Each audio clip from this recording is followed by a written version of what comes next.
Welcome back to Dry Bones, the podcast where you don't have to leave your faith or your brains at the door. Today, we are going to be talking about out of Africa. Is it a theory? Is it a hypothesis? What are the different versions of it that might be out there? And how does that hold up to DNA and more recent findings? And then we want to, at the end, because I like to bring in some faith and some biblical knowledge into here. So at the very end, we're going to kind of sort of do a little bit of a discussion about how things line up with what we do see in the Bible. And then I have a lot of questions I have for Young Earth Creationists. So to introduce myself, my name is Kathleen. I am an archaeologist. I got my master's in anthropology. And also along with that, I am a Christian. And then along with that, I'm an old earth creationist and also an evolutionist. Now, these are sort of iffy boxes that I might put myself in. I don't fit completely in any of them except for being a Christian, for sure, and an archaeologist. But I wanted to let you know that is my bias up front. That is what we talk about on this channel. I take that back. That is part of what we talk about on this channel. For fun, I do want to go into some other areas in future podcasts, and so that'll happen occasionally. So as we get started, make sure you touch that subscribe button and that like, and hopefully by the end of this, you're going to want to share this with some friends. So if you've seen any of my videos so far, you know I like to start out with definitions. And I've defined this in a previous podcast, but I have a feeling I'm going to end up defining this a lot for anybody new that's coming and seeing this for the first time. One of the things that we run into a lot as scientists is the difference between a layman's term of theory and a scientific term of theory. And then for this particular podcast, we're also going to be discussing how that correlates with the term hypothesis.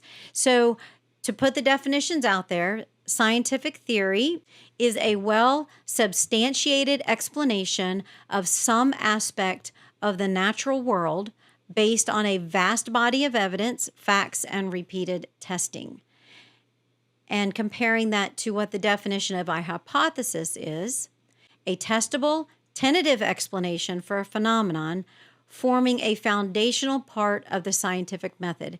So it is not a proven fact. A hypothesis is not a proven fact, but rather it's an educated guess, a proposed relationship between variables based on like observation, prior knowledge. Hypotheses are the starting point of the scientific method to test out specific ideas and such. And this is where, as they become more and more substantiated, that's when they start to become what we would term as a theory.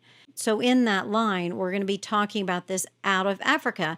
So when we think about the human origin being in Africa, that would probably be more related to a theory. It's pretty well substantiated that the first modern humans came out of Africa. But what might be more of a hypothesis is how they came out of Africa. And that's what we're going to look at 4 of those today. And I want to kind of clarify something that when I use the term human, I'm usually referring to the Homo genus. Just sometimes Homo genus, as my sister has pointed out, sometimes comes out sounding a little funny. So I'm usually going to refer to it as humans, although sometimes I don't because I'm used to saying Homo genus. We'll see. But if I say humans, that's what I'm talking about. So the Homo genus classification usually remains will get classified into that genus through multiple variables. But one of the main ones is bipedalism. And there are different aspects of the skeletal remains that they can tell whether an individual was bipedal. But that is one of the main ways that skeletal remains will get termed as into the Homo genus. So if you don't know, bipedalism is the walking upright on 2 legs. And so when they're talking about that, that doesn't mean that they only walk on 2 legs. It can mean, sometimes that does mean that sometimes they go up in trees and they're walking in trees, but it just means that their main mode of transportation is bipedalism and by those two legs walking upright. And some of the features where they can tell that, it can be the foramen magnum, that's the base of your skull. It can be in the way the hips are placed. It can be in the way the knees are placed. And that's just some of the ways that they can tell if a skeletal remains are bipedal. So as we walk through these discoveries that we're going to discuss today, I do want to understand for any of those young Earth creationists that are listening in, I'm going to be referencing the old Earth geologic time scale. I did look up the young Earth time scale, and we will discuss that, like I said, kind of towards the end, but I didn't really know in any way to how I could put that into this. So we're sticking with the old Earth geologic time scale. And also, pro tip, just so all of you know, when you say the term Homo sapiens, this is just a very common error that a lot of people make. It's not Homo sapien, it's Homo sapiens, whether you're talking about 1 or 100. So I am a Homo sapiens, just FYI. So as we get to talking about each of these possible paths out of Africa, we are calling them hypotheses because all of them have been challenged, and particularly with some of the genetic work that's been done recently. So as we go today, we're going to look at three things. We're going to break this into three different sections. The first one is we are going to look at fossil remains and artifacts across the globe of early humans. And then we're going to look at those 4 different hypotheses. And then we're going to look at the biblical model and several questions I have for young Earth creationists. Okay, so we're not discussing the evolution of the different hominins in this video, but just for a basis of understanding, I wanted to help you visualize what these different hominins are and how they were overlapping in time and how they fit on that geologic time scale as far as when they were actually here, since Homo sapiens is the only one still left. So if you look at this diagram, you can see, I'm going to skip a lot of them. I'm just going to go straight to Homo erectus.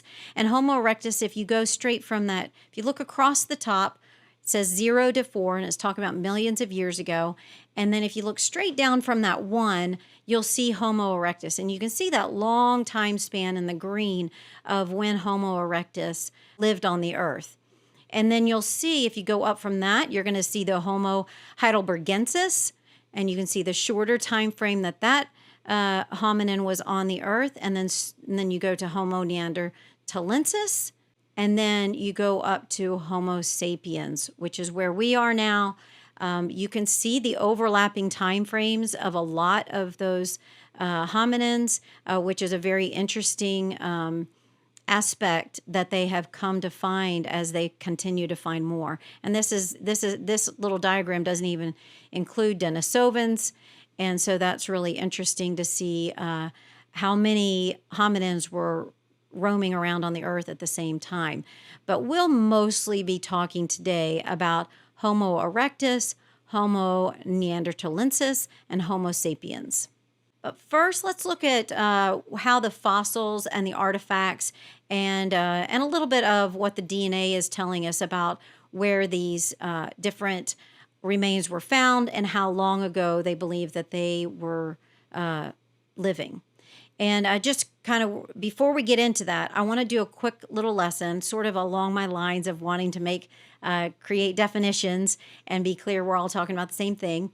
And I'm bringing this up because it is one of those things, again, that sort of gets kind of confused. I've heard a critique on a finding one time where they were upset because the people had talked about all the specimens that they had found, and they thought they were referring to the number of individuals. And those two things are very different. So, for instance, MNI is referred to as the minimum number of individuals, and NISP is referred to as the number of identified specimens. Now, how these are different is that I'm going to give you an example. So let's say they're digging and they find 3 right femurs, okay? How many individuals do you think we have with 3 right femurs, which would be the M and I? We would have 3 because one individual is not going to have any more than 1 right femur. So we have 3 individuals because we know that no individual is going to have more than 1 right femur. And we are talking about hominins. We're not talking about animals, all that kind of stuff. Even though, even in that, obviously there's bones in everybody that sometimes are, most of them are not duplicated exactly. So usually there's a clue as to what side of the body that came from, what exact bone that is, that kind of thing. Anyway, feel like I went off there. But so 3 right femurs equals 3 MNI. It also means we have 3 NISP. Our number of NISP is also 3 because we have 3 specimens. We have 3 bones, right? Now let's try if we have 2 right femurs and 1 left femur. How many individuals? How many minimum number of individuals do we have? We have 2 because we have 2 right femurs. So we could have 3 different individuals, but we don't know that for sure because we don't know if that left femur is from a new person or as one of the same person as that right femur. So M and I would be 2 because we have 2 right femurs, but we have 3 NISP.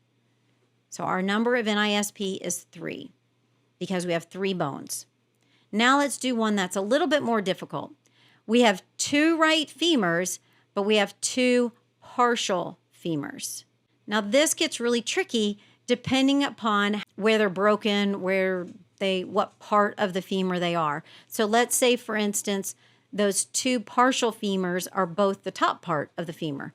Well, then we know that that's 2 additional femurs, although if we can't tell if it's a right or left one, which depend upon where it's broken, we may or may not be able to tell if it's a right or left femur. All of that kind of has to come into play to tell us how many M and I we are. So that's a much more complicated scenario. But let's say we can't tell at all from those 2 partial femurs if it's a left one, if it's a right one, if either one of them left, right, whether they went together or whatever. So our M and I would only be 2, but our NISP would be 4 because we have 2 right femurs and 2 partial femurs. So we have 4 bones equals 4 NISP. Okay. I hope that's helpful because, like I said before, I've seen where people get confused about those 2 different types of numbers and the difference between specimens and number of individuals. And I hope it also helps you understand that scientists err on the caution of minimum by not pretending like just because we might have 2 right femurs and 1 left femur, that the left and the right go together. Unless they're articulated. That would be the difference there. I mean, they would be articulated with the hip in the middle. But what I mean by that is like if there are 2 bones that are articulated and found in situ, which means found in the dirt, like in the same spot, articulated means they're connected. That makes that difference, okay? And then 3 other things that I want to point out to you is these are dealing with time. MYA equals millions of years ago. KYA means thousands, kilo, years ago. And YBP, this is probably the other 2 are probably easy to figure out. The YBP means years before present, where that term present equals 1950 because they needed to make a fixed point because obviously then that term present would continue to get changed. So YBP is years before present, where present equals 1950 as a fixed point. All right, so our fossil record today is going to involve looking at Homo erectus, archaic Homo sapiens, and Neanderthals. There will be a few instances where there might be some generalized archaic humans where maybe they couldn't specify exactly what they fit in. They just knew that they were hominin. They knew they were of the Homo genus, but they didn't have enough information to classify it anymore. And also sometimes the resources I looked up for these were only looking at one of these hominins. So sometimes that was a little hard to parse that out. So it's possible also I created some errors in mine, but hopefully this gives you a great place to understand this theory, the hypotheses behind it, and where we go from there.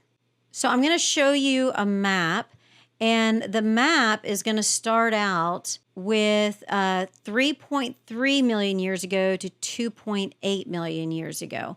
And I started so far back because we have in Lamequi, hopefully, oh, that's the other thing. I am probably going to really chomp up pronouncing some of these area names, but hopefully not too bad.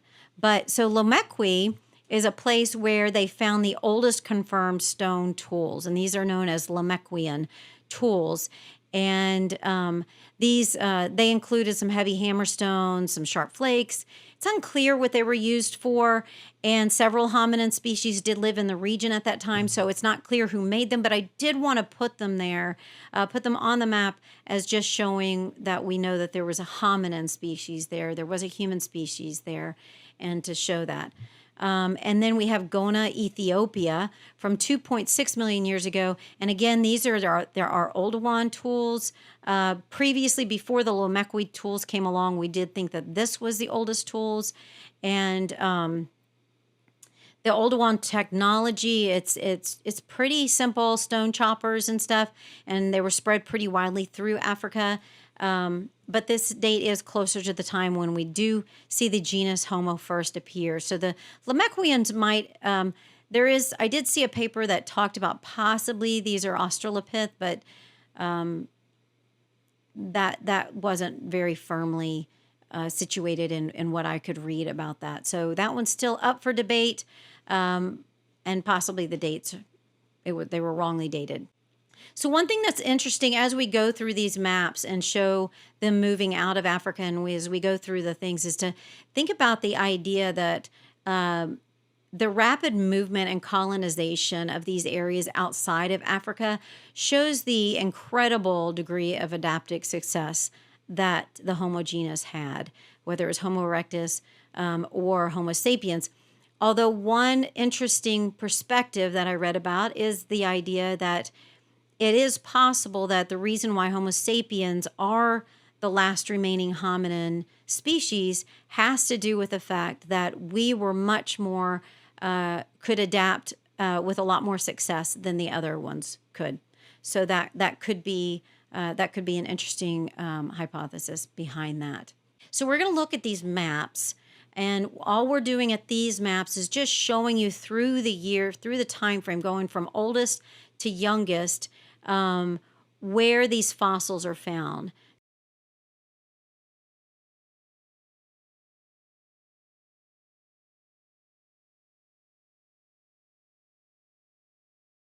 I'm hoping what I did is I broke those up into shorter time frames so that there was a difference in them.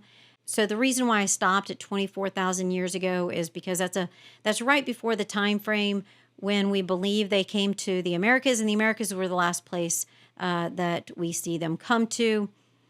And I will have one of my videos I want to do is about that time frame, because there's some really interesting finds in America. And this is where probably I would venture into pseudoscience or perceived pseudoscience than some other people would like.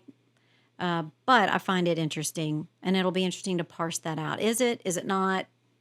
Anyway, that's for something later. I spent too much time explaining that one. So the 4 different hypotheses that we're going to look at, the first one is going to be the out of Africa, and that's the most famous one that we've heard about for years. Darwin talked about it. It's kind of comes in 2 phases, out of Africa 1 and out of Africa 2. So we'll talk about both of those. And then we're going to talk about the multi-regional hypothesis. And then we're going to talk about the multiple waves hypothesis. And then the assimilation, also called the hybrid model hypothesis. So the out of Africa alone came in kind of these 2 waves, like I said. But the important part of it is that there is a single origin of all modern people from Africa in it.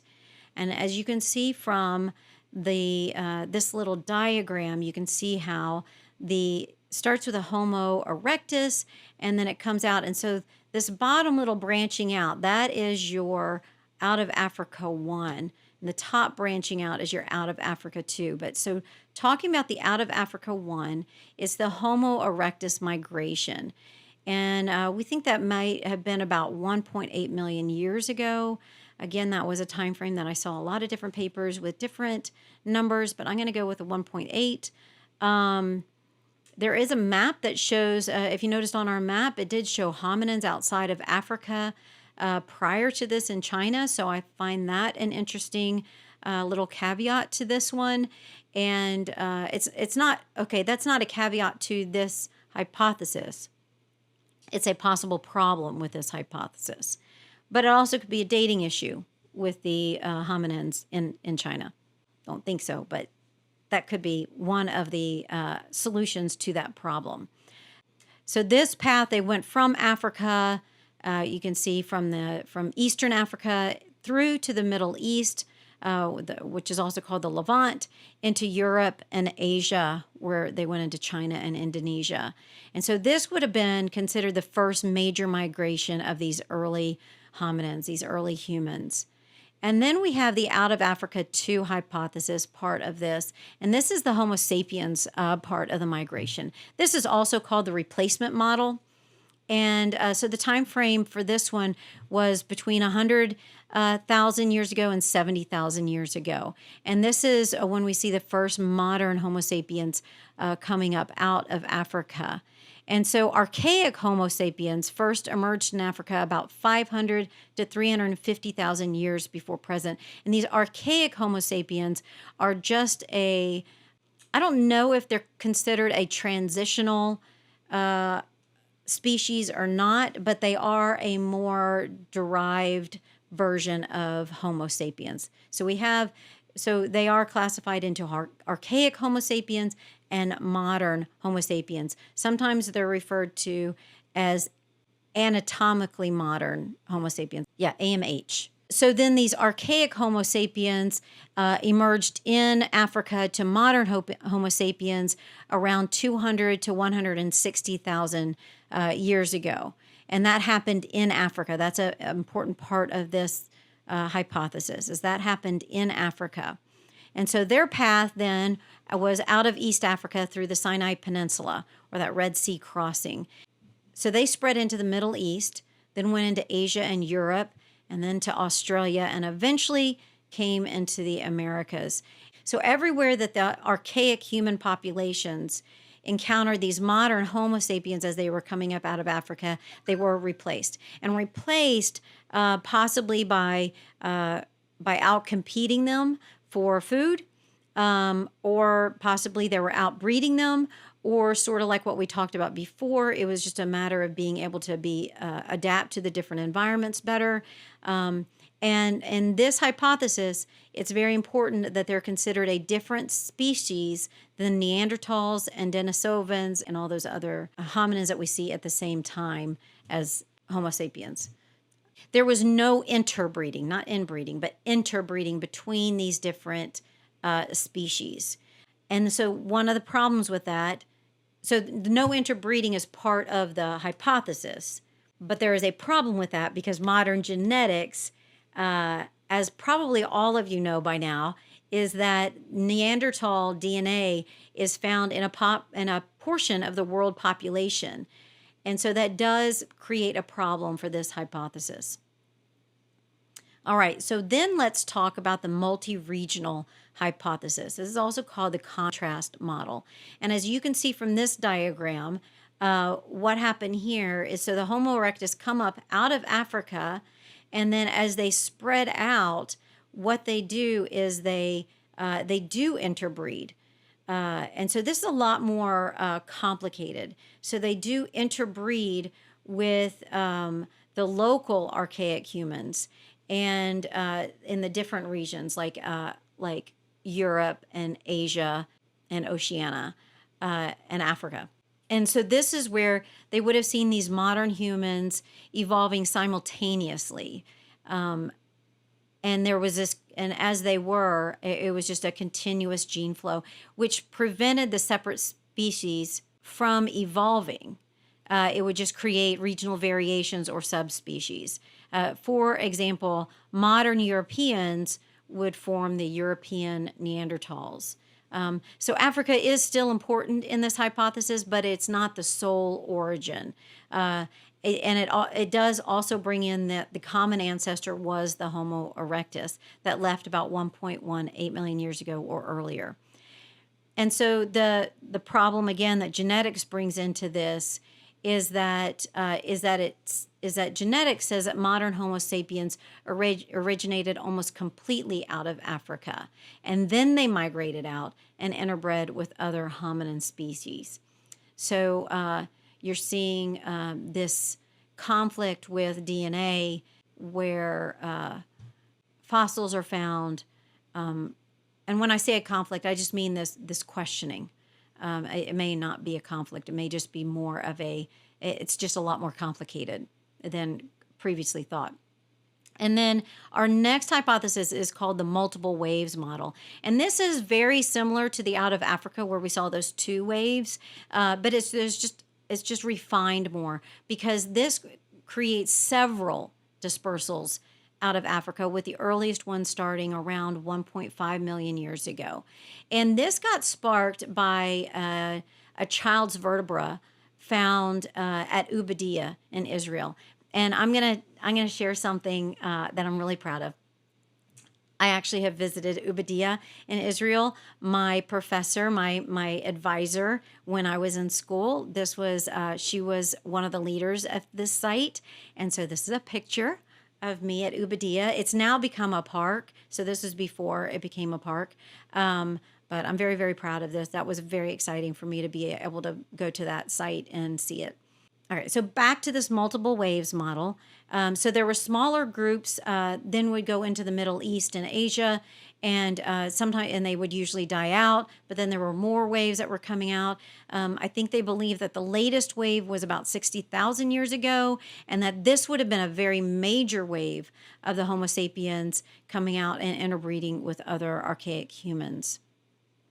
Then we have, and I believe this is our last one, is the assimilation or hybrid model. It's also sometimes called the leaky replacement model. And so what you can see from this one, if you look at this diagram, so those Homo erectus are coming up out of Africa, and they're coming up, and they are, so they're still coming up out of Africa. That origin still holds in this hypothesis. But they are interbreeding with the local archaic populations once again. Again, Homo sapiens evolved in Africa with this one. And then they left Africa, and they're mixing with and interbreeding with the Neanderthals in Europe, the Denisovans in Asia. And instead of replacing them, though, they're all sort of getting absorbed into the same species. So that's important. It means that they were not different species. They might have been subspecies. That is something that we are still trying to figure out. There's a lot of, when they look at the genetics, that they're not just in modern, like when I'm saying modern, I mean like today, Homo sapiens, when they test the blood and they find a little bit of Neanderthal blood, but even whenever they can test the fossil remains, they are finding out that there was an incredible amount of genetic mixing the last 300,000 years between these hominin species. One of the issues is actually more about this classical biological species definition that probably many of you heard of in school, where it says that 2 species cannot reproduce a viable, fertile offspring, but subspecies can. So this is sort of saying that these are not different species. Either the definition is wrong, and a lot of people say it is. There's a lot of people who are critical of that definition, considering that we do see that. And occasional in the mammalian world, we are seeing the occasional viable fertile offspring, but it's not the norm. So that it does still hold to a certain degree, but it does not seem to hold for these different hominin genus that we find, genus Homo, that we find. And so whoever does that classifying of genus and genus and species and all that, there's probably going to be some looking at with that. But that is a very interesting discussion that's going on in the scientific world. And that's why, because we are seeing all this intermixing of these, what we thought were species, when they look at the genetics. So those are our 4 different hypotheses of how humans came up out of Africa, or possibly they didn't come out of Africa. They were in other areas of the world, and then they interbred with each other. And so those are the different hypotheses of this out of Africa understanding. I hope that was very helpful to you guys to understanding it, but I do want to bring up some debates and criticisms that I just want to put out there to provoke some consideration for them. So one of those is like the fossil gaps. So are there enough fossils in Africa to firmly prove origin, or are those gaps in those fossils too large to question? I've said this before, that there is so much out there that we have yet to explore and we have yet to figure out. That's not saying that there hasn't been a lot of research done. There's tons of research out there, and tons of places have been explored. And then all those remains that didn't get fossilized. Of course, we'll never, how are we to ever prove that? I don't know. Or look at that. If they didn't get fossilized, they didn't get fossilized. But who knows what will happen in the future. Also then, genetic discrepancies. Do the genetic clocks accurately measure the timelines, or are they uncertain? And then we have bias concerns. And one of my videos is about bias, so check that out if you get a chance. It's on my channel. So are Western researchers more likely to favor an African-based model due to the existing framework, and underestimating any Asian evidence? As we saw, there are fossils in Asia. My particular thesis had to deal with fossils in Asia. So I'm proud to say that I'm a Western researcher, I guess, and I looked at those. But overall, is there a bias there? All right, so let's discuss how this correlates with a biblical model. And as you can imagine, that's a little bit difficult to do. You've got, in the biblical model, you've got the creation of Adam and Eve as the first humans, humanity beginning with that single pair created by God. The out of Africa models show that Africa is what they would call the cradle of humanity, where these first Homo genus evolved from the apes. And so this is where we see that. And then you have, coming out of that, I believe Young Earth Creationists would say that when we see this major dispersal, it came from, in the Bible, we're going to see the Tower of Babel, where, if you don't know that story, that is a story where humans wanted to build this tower to reach heaven, and they wanted to think of themselves as God. So God confused their languages and scattered them across the world for doing that. And so with the out of Africa model, we would see this dispersal, this out of Africa dispersal of humans, probably coming due to climate change, where they go out and they disperse into the world and they change. Kind of an interesting correlation. I'm not sure if that can be considered a correlation or not. But one thing that I did find really interesting as I was kind of looking into this was what I tried to look up was, where do they believe the Garden of Eden is? So if you look at this was 5 possible locations for the Garden of Eden that I found. So first of all, I think of out of the whole world, it's very interesting that the 5 possible locations for the Garden of Eden are all situated in this Africa, Middle East area. And then if you look back at where we talked about where the bones are found and where these paths out of Africa are, they fit into this, particularly Ethiopia. And so I find that really interesting.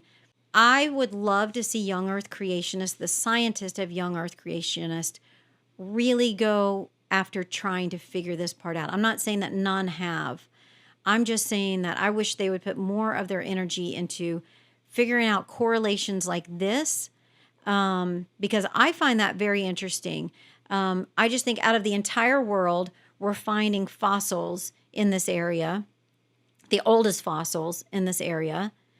Out of the entire world, this is where we believe the Garden of Eden was. I think that is a very, very interesting correlation of that, either evolutionist or who, or the Bible could have been saying something completely different, but they do tend to correlate with at least this same somewhat small, when you think of the entire globe, area of the world for both of those locations. So I think that's really interesting. Here's where I want to do a little plea for Young Earth Creationist. I wanted to do this podcast because I believe there can be really interesting conversations between those of us that do believe that God created the earth and how he created the earth and how it lines up with the Bible that we believe is the truth, and scientist, evolutionist, and all of that. And I think those can be very good conversations and come to some agreements in those areas. And I think that would be really interesting and really good. I've mentioned this before. One of my problems with some of the people, not all, but a few Young Earth Creationists that I've heard is they are so busy, to me, my opinion, they are so busy trying to prove evolutionists wrong, and at a lot of times belittling them, which really drives me up a wall. I just don't think that either side needs to belittle the other side. We need to open our ears and listen and try to understand each other. Here's some questions. Here's some things that I really wish that Young Earth Creationist scientists would figure out, because I couldn't find good answers to a lot of these questions. I did see where some people have gone into them, but they've gone into them more in a theoretical kind of, they didn't go into them scientifically, researching them. They went into a more of like, let's look what the Bible says about this. Let's look what the Bible says about this, and compare it to other scripture and all that kind of stuff, which is great. I think that's always helpful, always helpful. But I just want to, if you're going to be going into the scientific world to try to prove the scientists wrong about evolution, I just wish you would focus on these types of things. So here's some questions I have for you. Scientifically research where the Garden of Eden might have been with verifiable proof. Because you guys want to have verifiable proof against things like evolution and out of Africa and these kind of things and the flood. Research the Garden of Eden. And if you can't find that, why didn't God, ponder on this. Why didn't God give us better instructions on where it might be? Why wouldn't he have let us know where that Garden of Eden was? All right. And then, scientifically speaking, who were these people? And this goes directly to the out of Africa, I believe, and into all these hominin species, because this is very curious to me. Who were these people that Cain went out, when Cain was sent out by God after he killed his brother? Who was he afraid of? Where did his wife come from? Who founded the land of Nob that he went to that was east of Eden? And why don't we still see it today? And so I did, in my research, of course, I mean, there is some theological answers to this, like, oh, maybe they were his younger brothers and sisters, his nieces and nephews, understanding that the human genome would have been really pure then, so that wouldn't have been a problem. And the Bible does tell us that Adam and Eve did have other children. But it's curious that they are not named in the Bible for some reason. Even in the genealogy, they don't get named. And it doesn't mention anything about them intermarrying. And then did they intermarry and have children that were old enough to go out by the time this happened with Cain and Abel and create a whole new land and a whole new place to live? And why did Cain and Abel stay close to home and they went out and created a whole new land? Like, why wouldn't they have all stayed there kind of together? Like, so there's a lot of questions to that. And it makes me curious about all these different hominin species. Were they these people? And certainly it could have been that Adam and Eve had many more children between Abel and Seth, considering that Cain and Abel were old enough to be farming and, shepherding and stuff. But why wouldn't God have mentioned these other children like he does Seth? When you read Genesis 5:4, the Bible does seem to infer these other children were after Seth. And looking at different versions, I did notice that some did and some didn't. I didn't look up the original language to determine how that went, but it does lend itself to the idea that these children were born after Seth. So that's also so they wouldn't have been there. And so if Cain and Abel weren't Adam and Eve's first children, why aren't those mentioned?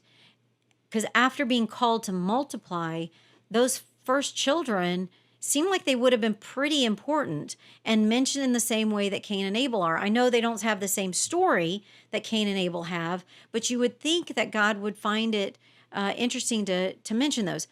And that's where I'm going to make this point about that, because I think this is one of those things where we see things in the Bible that do or do not line up with science. And I'm not saying that. I do find it interesting when science does prove the Bible right. But in areas where we haven't seen that yet, or maybe we'll never see that, I think it's really important to look at all these different ways that God was trying to tell us something different with that story than telling us a history book and telling us this happened exactly this way, i.e. creation, or e.g. creation. And so I'm curious, if these other people that Cain was afraid of, were they other hominin species? They were obviously advanced enough to create a town that early on in human history.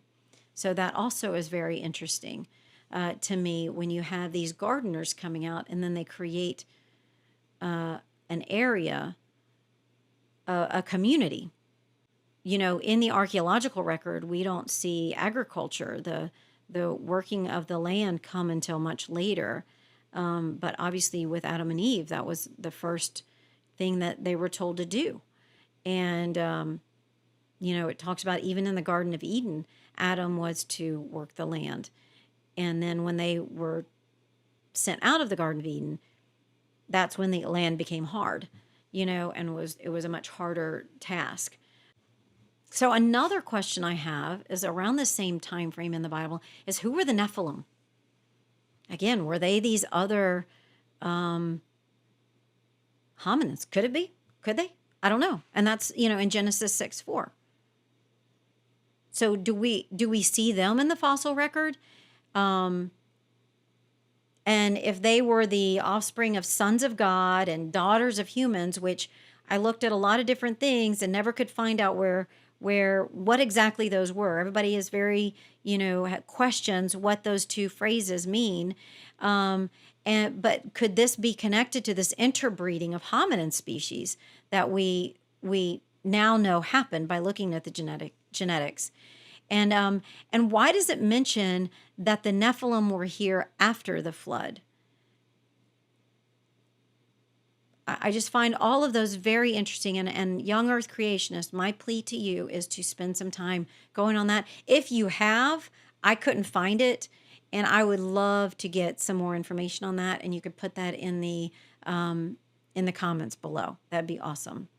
So if there are any Young Earth Creationists listening in and you are still with me, I hope you will take me up on those questions. Make sure you click that subscribe button before you go. Check out the other videos on my channel. There was a lot of discussion today about the dates of fossils and artifacts. If you are interested in learning more about how items are dated, check out my last video here. Check out my last video here. Check out my last video here. Have a great day.